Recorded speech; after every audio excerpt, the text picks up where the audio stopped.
നമസ്കാരം, economics times മലയാളത്തിലേക്ക് സ്വാഗതം.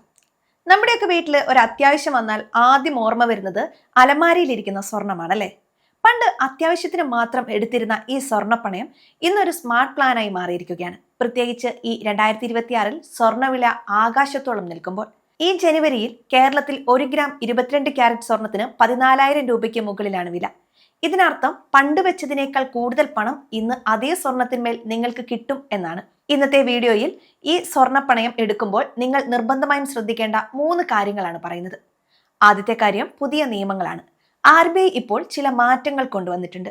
നിങ്ങൾക്ക് 2.5 ലക്ഷം രൂപ വരെയാണ് ലോൺ വേണ്ടതെങ്കിൽ സ്വർണത്തിന്റെ വിലയുടെ 85% വരെ പണമായി കിട്ടാം. പണ്ടിത് 75% അതായത് ചെറിയ തുകയ്ക്ക് കൂടുതൽ പണം കിട്ടാൻ ഇപ്പോൾ എളുപ്പമാണ്. ഇതിന് വലിയ പേപ്പർ വർക്കുകളോ ഇൻകം പ്രൂഫോ ഒന്നും വേണ്ട. എന്നാൽ 5 ലക്ഷത്തിന് മുകളിലാണ് ലോണെങ്കിൽ പഴയ പോലെ 70% മാത്രമേ കിട്ടൂ. പണയം വെക്കുമ്പോൾ ബാങ്ക് നൽകുന്ന സർട്ടിഫിക്കറ്റിൽ സ്വർണത്തിന്റെ തൂക്കവും മാറ്റും കൃത്യമായി രേഖപ്പെടുത്തിയിട്ടുണ്ടോ എന്ന് ഉറപ്പുവരുത്തണം. രണ്ടാമതായി നോക്കേണ്ടത് പലിശ നിരക്കാണ്. ബാങ്കുകളും ഫിനാൻസ് കമ്പനികളും തമ്മിൽ വലിയ വ്യത്യാസമുണ്ട്. SBI പോലുള്ള വലിയ ബാങ്കുകൾ 8 മുതൽ 9% വരെ പലിശയ്ക്ക് ലോൺ തരുമ്പോൾ ചില ഫിനാൻസ് കമ്പനികളിൽ ഇത് 12 മുതൽ 24% വരെയാകാം. നിങ്ങൾ എത്ര കാലത്തേക്കാണ് പണം എടുക്കുന്നത് എന്നതിനനുസരിച്ച് വേണം സ്ഥാപനം തിരഞ്ഞെടുക്കാൻ.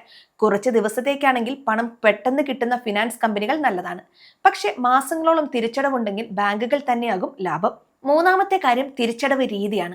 പലരും ചെയ്യുന്ന തെറ്റാണ് പലിശ മാത്രം അടച്ച് ലോൺ നീട്ടിക്കൊണ്ടുപോകുന്നത്. ഇതിന് ബുള്ളറ്റ് റീപേയ്മെന്റ് എന്ന് പറയും.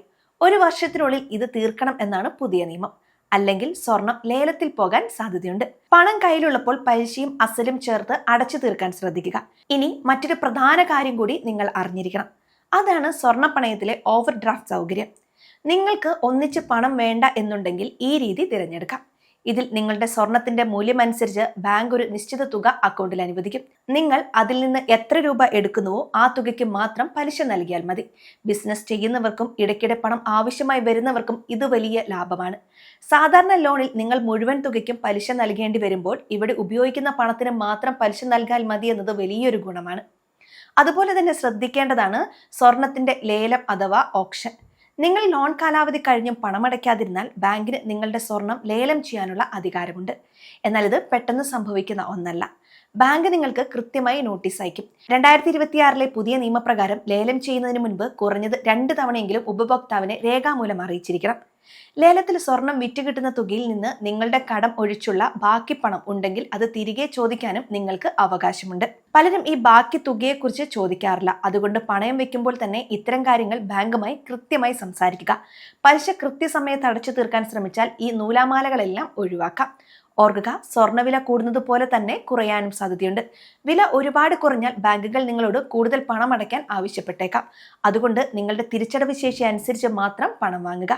ഈ വീഡിയോ നിങ്ങൾക്ക് ഉപകാരപ്പെട്ടെങ്കിൽ ലൈക്ക് ചെയ്യാനും ഷെയർ ചെയ്യാനും മറക്കരുത്. കൂടുതൽ സാമ്പത്തിക വാർത്തകൾക്കായി ഇക്കണോമിക്സ് ടൈംസ് മലയാളം ഫോളോ ചെയ്യുക. ഈ വീഡിയോ അറിവിലേക്കായി മാത്രമുള്ളതാണ്. സ്വർണ്ണപ്പണയം എടുക്കുന്നതിന് മുൻപ് ബാങ്ക് നിബന്ധനകൾ കൃത്യമായി വായിച്ച് മനസ്സിലാക്കുക. ഇത് നിക്ഷേപ ഉപദേശമല്ല. സാമ്പത്തിക തീരുമാനങ്ങൾ എടുക്കുന്നതിന് മുൻപ് ഒരു വിദഗ്ധനുമായി ചർച്ച ചെയ്യുക.